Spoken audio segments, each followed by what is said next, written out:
minutos, vamos falar sobre o segundo ciclo de debates dos seminários Cultura e Democracia, começou ontem, vai até sexta-feira, período também que se comemora o Dia Internacional da Democracia no dia 15 de setembro. É o seminário A Cultura se Manifesta, que pode ser acompanhada pela página culturaedemocracia.org.br. A gente vai falar sobre esse assunto com o Juca Ferreira, ele que é sociólogo, presidente do Instituto Cultura e Democracia e ex-ministro da Cultura por 2 vezes. Olá, Juca, bom dia, seja bem-vindo.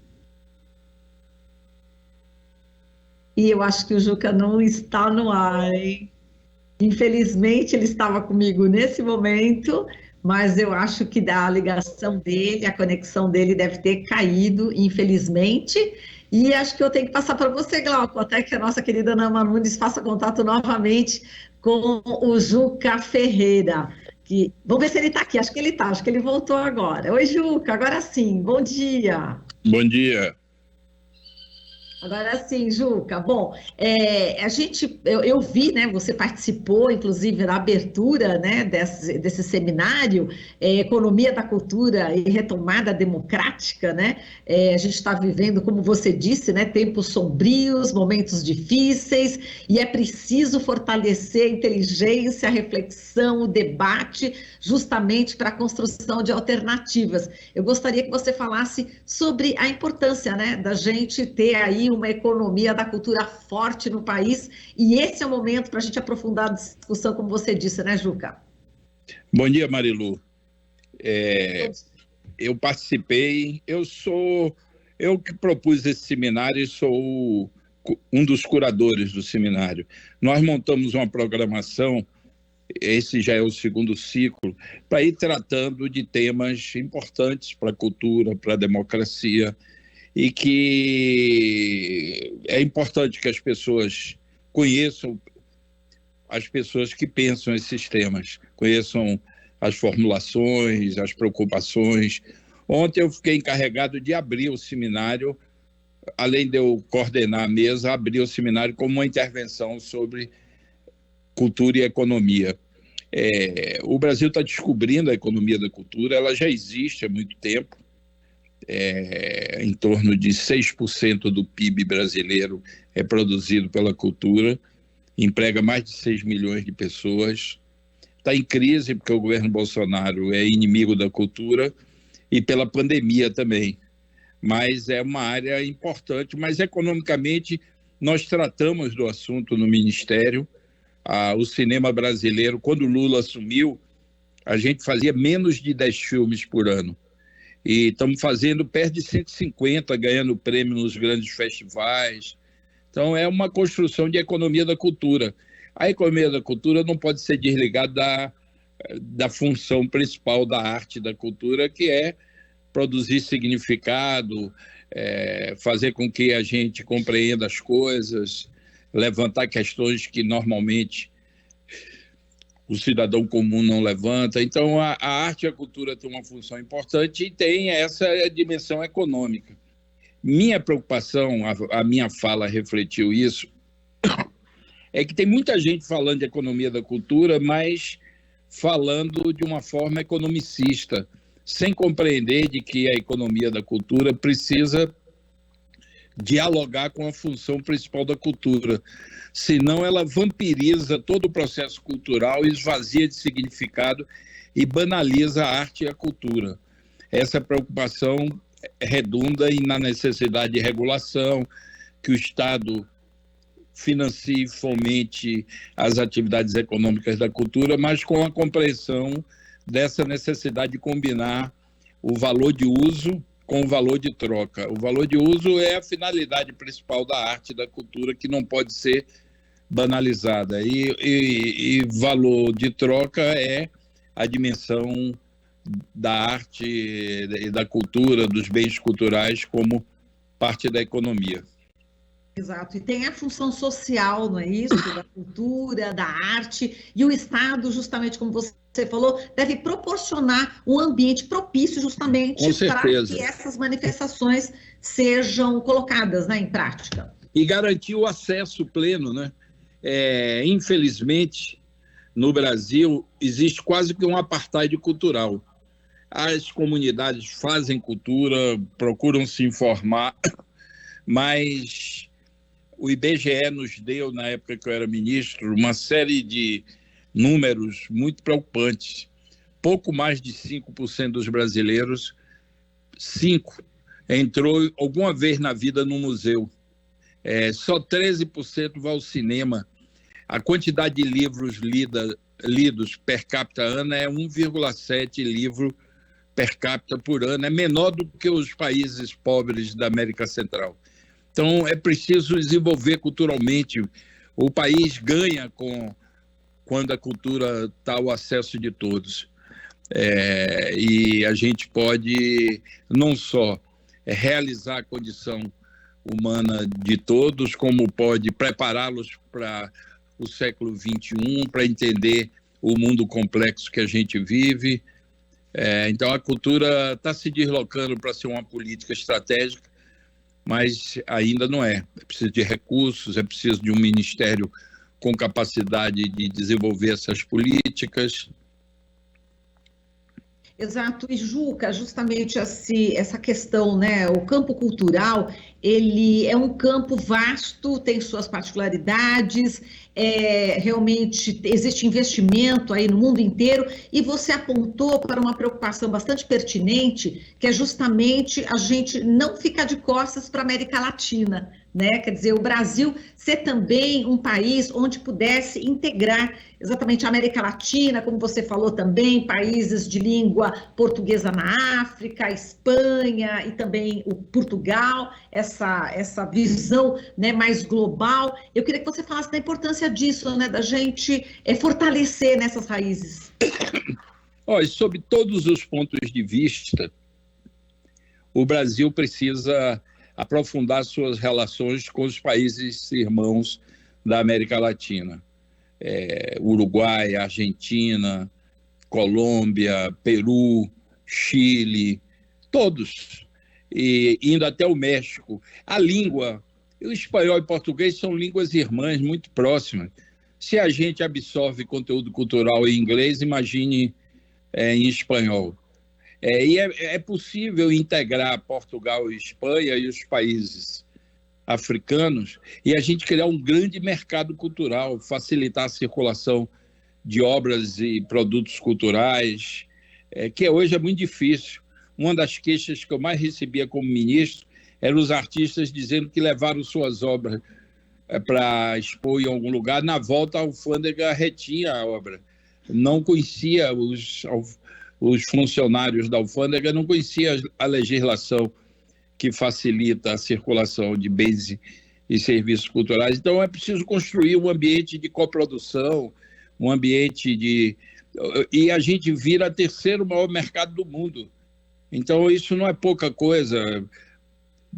Basta da gente depender só do agronegócio. A economia brasileira precisa ser diversificada, entrar economias de alto valor agregado, e a economia cultural é uma das economias com maior valor agregado. Ela é democrática, porque às vezes o cara não tem uma escolaridade completa, mas sabe fazer música, sabe tocar, é um ator de teatro. Então a gente precisa compreender de que a economia da cultura vem para somar e ampliar o repertório da economia brasileira. E os latino-americanos, os países de língua portuguesa, estão de portas abertas para a gente construir algo. Agora, não pode ser só retórico, porque, às vezes, nessas relações internacionais, a tendência é construir retórica, declarações de amor eterno, mas não desenvolve nenhuma política real, não propõe nenhuma medida real de aproximação, de realização. E para construir um mercado comum, dá um trabalhinho. Acho que a gente tem que afinar as legislações, os sistemas regulatórios, criar um sistema de fomento e incentivo para os países que forem participar. Tem todo um processo que vai ter que ser construído, mas eu sou otimista, eu conheço bem, eu me dediquei, quando era ministro, a fortalecer nossas relações culturais com todos esses países, não só da América do Sul, mas México, todos. E foi Costa Rica. Eu fui encarregado de organizar o Ano Internacional dos Afrodescendentes, que foi um evento da ONU. Eu rodei essa América Latina toda. Várias vezes eu fui em cada país para discutir com os movimentos sociais, com as chancelarias, com ministros, com as universidades. O ambiente é o mais favorável possível. Agora é preciso envolver políticas e não ter essa mentalidade obscurantista que o atual governo brasileiro tem. Exato, e você estava citando, né, enfim, na sua participação aí no seminário, já que os países, né, desenvolvidos, centrais, eles desenvolvem aí políticas, enfim, faz parte, né, a cultura faz parte da geopolítica desses países, né, e inclusive para poder, né, dominar, né, Juca? É isso, e a gente, para poder se emancipar, também tem que fazer o contraponto. Você sabe que o cara que cuida do cinema americano trabalha na Casa Branca, no mesmo andar que o presidente. Para vocês verem a importância que eles dão a todas essas economias culturais, principalmente as indústrias culturais. E a China também, o Japão também, a Europa toda. O Brasil precisa entrar numa era menos provinciana, menos subalterna, com mais pujança nas relações internacionais. Lula fez isso. Lula botou o Brasil num patamar de um dos países emergentes mais importantes no mundo. Mas, além da diplomacia, da conversa, da constituição de relações, é preciso ir amarrando algumas medidas e iniciativas comuns para que a gente dê materialidade a esse desejo, né?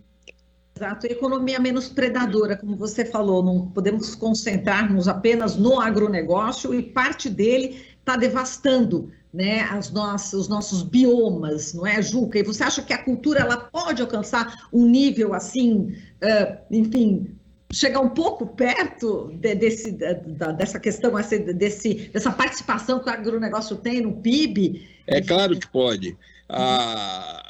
A economia cultural é a que mais cresce no mundo, é responsável por 3% do PIB mundial, é uma das economias mais importantes dos Estados Unidos.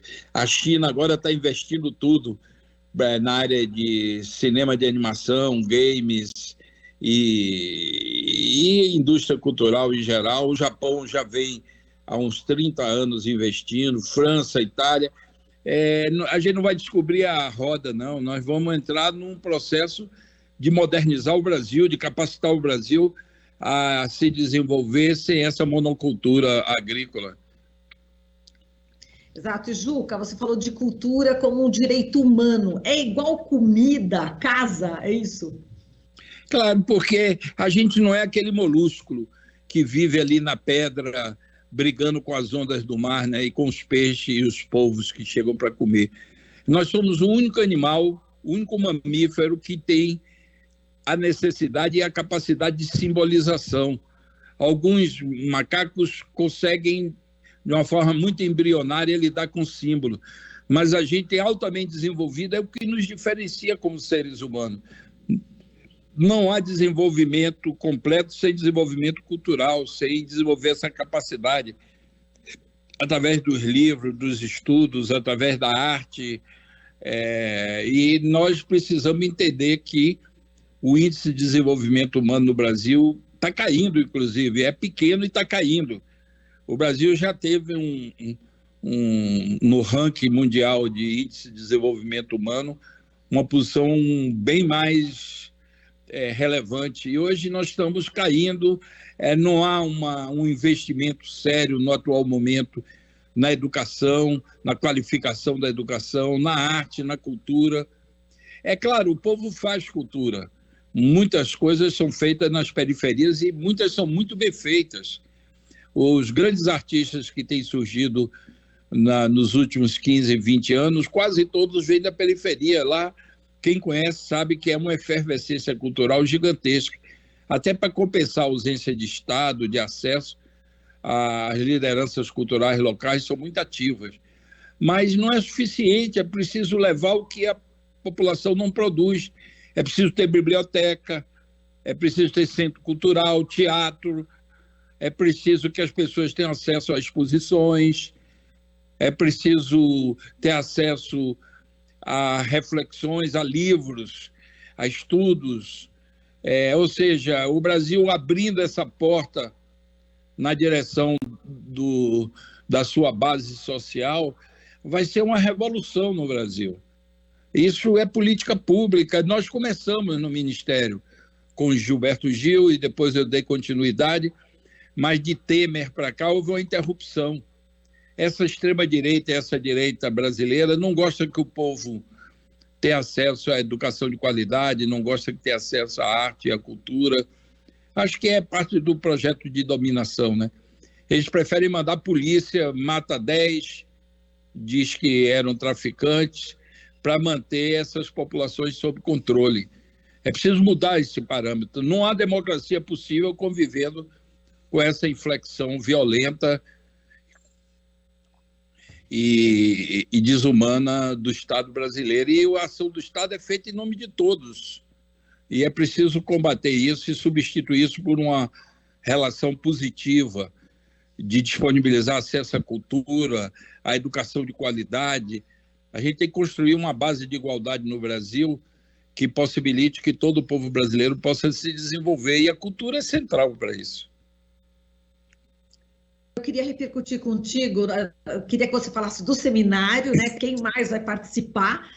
E depois eu quero também uma palavrinha sua em relação à morte, né, de Jean-Luc Godard, né? Ele que faleceu aos 91 anos, enfim, diretor de Acossado de 1960, O Desprezo de 1963, rompeu paradigmas, né, do cinema mundial. Enfim, fala do seminário e também queria a repercussão contigo da morte, né, de Jean-Luc Godard.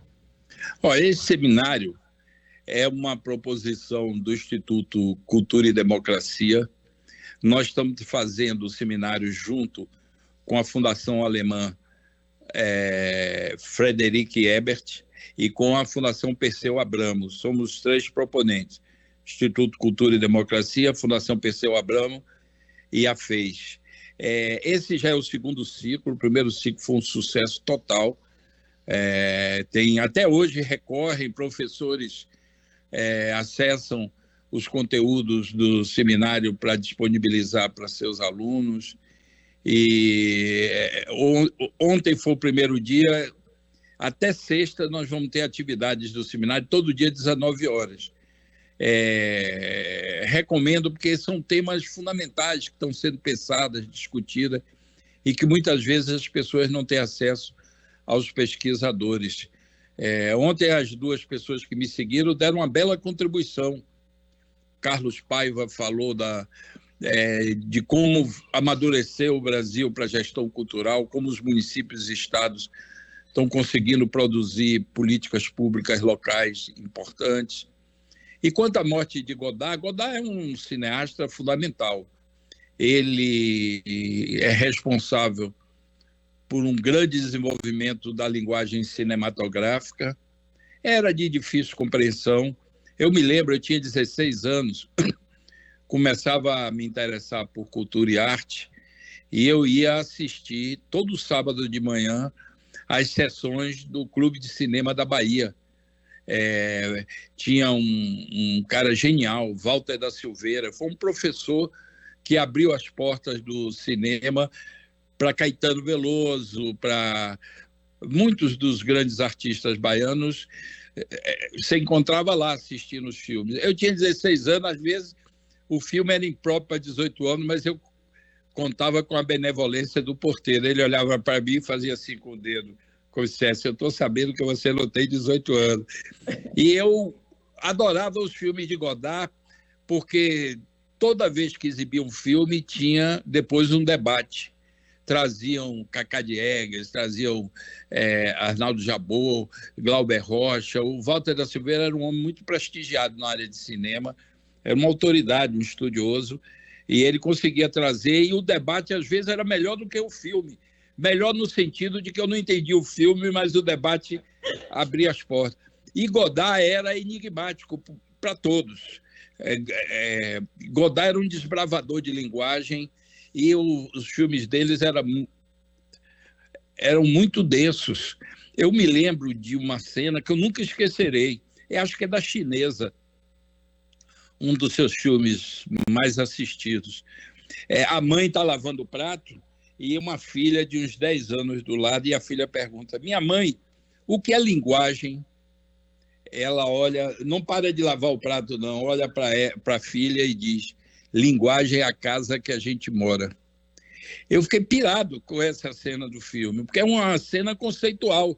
Ali a semiótica era exposta de uma maneira muito simples e com a possibilidade de que a gente compreendesse que a gente vive no mundo dos signos, dos significados, da linguagem, e que ela permeia tudo.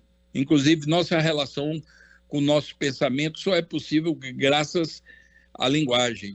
E eu só fui entender aquela cena do filme anos depois, quando eu já vivia exilado na Suécia.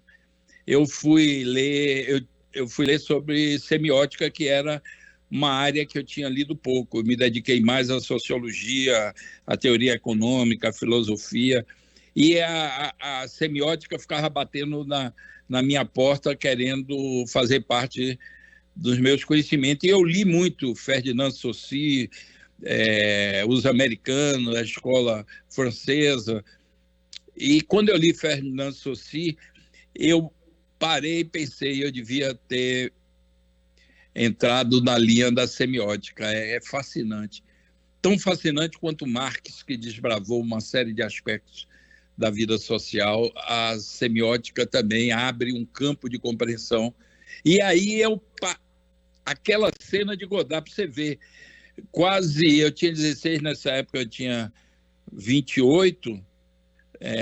Mais de 10 anos depois, a cena do filme de Godard estava na minha cabeça, e eu lendo sobre semiótica, eu entendi aquela cena. Ele não tinha essa preocupação de ser didático, pelo contrário, ele era um desbravador. Ele se utilizava da linguagem cinematográfica, da linguagem visual, de uma maneira impressionante, e possibilitou e acabou influenciando todas as gerações futuras de cineastas. Hoje você assiste um filme sobre dinossauro e está lá um artifício de linguagem que foi Godard o primeiro a utilizar. Então, ele é importantíssimo, é uma perda para a humanidade.